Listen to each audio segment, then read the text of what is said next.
పవన్ కళ్యాణ్ 60 నియోజకవర్గాలలో ఆయన ఫోకస్ చేయబోతున్నారు అంటున్నారు. ఏం ఫోకస్ అసలు ఏపీ రాజకీయాలు అంత స్పేస్ ఉందంటారా? అసలు ఏం ఫోకస్ చేస్తారు? ఆయన ఫస్ట్ పవన్ కళ్యాణ్ అనే ఆయన ఒక మంచి లీడర్గా ఫోకస్ అవ్వాలి. నీతి, నిజాయితీ, నిబద్ధత, నిలకడగా మాట్లాడే నాయకుడుగా ముందు దాని ఫోకస్ తన మీద, తన నాయకత్వం మీద, తన యొక్క లీడర్షిప్ మీద, తన ఒక పార్టీ అధ్యక్షుడిగా, ఒక ప్రజానాయకుడిగా దాని మీద ఫోకస్ పెట్టి తన తాను సవరించుకోవాల్సిన అవసరం ఉంది.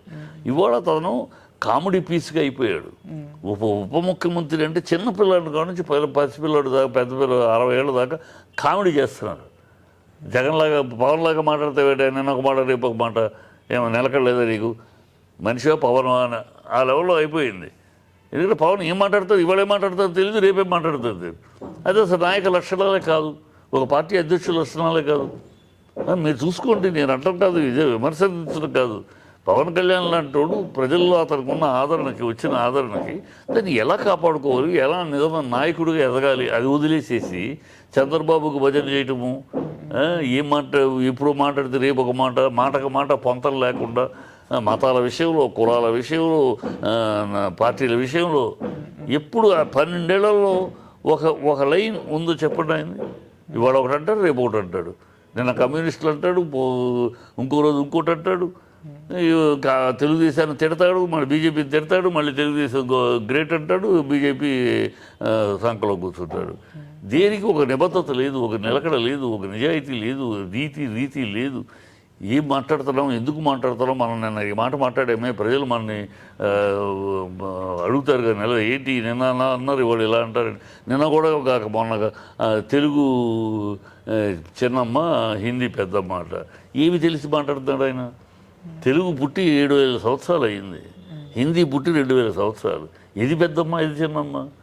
నీకు ఇవాళ ఢిల్లీ దాసుడుగాను, ఢిల్లీ కాళ్ళు మొక్కటం కోసం, ఢిల్లీ సంఖలో కూర్చోటం కోసమని, బీజేపీ సంఘంలో కూర్చోటం కోసమని నువ్వు మాతృభాషను కిందపరుస్తావా? ఏం మాట్లాడుతున్నావు? ఉప ముఖ్యమంత్రి స్థాయిలో మాట్లాడినాయి. సో ఆల్ దీస్ థింగ్స్ అతను ముందు తన ప్రక్షాళన చేసుకుని, తన మీద, తన క్యారెక్టరైజేషన్ మీద, తన ప్రజలకి తన కామెడీ మాటకు నిలకడలేని వ్యక్తి అనే దీని నుంచి తప్పించుకుని, లేదు అప్పుడు ఏదో ఆవేశంలో మాట ఇప్పుడు చాలా పర్ఫెక్ట్గా ఆలోచించి, ఆవేశం కాదు ఆలోచించి మాట్లాడతాడు. మాట్లాడంటే ఆ మాట కట్టుబడి ఉంటాడు అని ప్రజల్లో ఒక నమ్మకం కల్పించి అది ముందు ఆయన కాన్సన్ట్రేట్ చేయాలి. ఈ కాన్స్టిట్యున్సీలు ఇప్పుడు ఆయన కాన్స్టిట్యున్సీగా ఇప్పుడు ఉన్న కాన్స్టిట్యున్సీలో ఊడిపోతాయి. రేపు ఎన్నికలు పెడితే ఆయన ఒంటరిగా నుంచుంటే 22 కూడా వచ్చేవి కాదు. కాంబినేషన్ ఏదో కూడగట్టుకుని ఒకళ్ళ బుధం మీద ఒకళ్ళు కూర్చుని, ఒకళ్ళ సంఖలో ఒకళ్ళు కూర్చుని, ముగ్గురు కలిసి వచ్చారు. ఆయన అలా కాకుండా ఒక నాయకుడిగా తనంతట తానుగా నిలబడే స్థాయికి తాను ప్రక్షాళన చేసుకోవాలి. దాని మీద ఫోకస్ పెట్టాలి. అలాంటి వాళ్ళు కోరుకునేది నీకు ఇంతటి జనాదరణ ఏమీ కాకుండానే ఒక ఆర్టిస్ట్గా నీకు జనాదరణ ఉంది. ఒక ఆర్టిస్ట్గా ఉన్న జనాదరణని రాజకీయాలకు తీసుకొచ్చి దాన్ని దాన్ని సవ్యంగా ఉపయోగించు అని కోరుకుంటున్నాను. సవ్యంగా ఉపయోగించాలి. ఆ ఇమేజ్ని ఘనంగా ఉపయోగించి ఒక మంచి నాయకుడుగా, ఆంధ్రదేశానికి దక్కిన ఒక గొప్ప నాయకుడుగా అవ్వాలని మా అలాంటి వాళ్ళు కోరుకున్నాం. కానీ అది కేవలం అడియాసలాగా అయిపోయింది.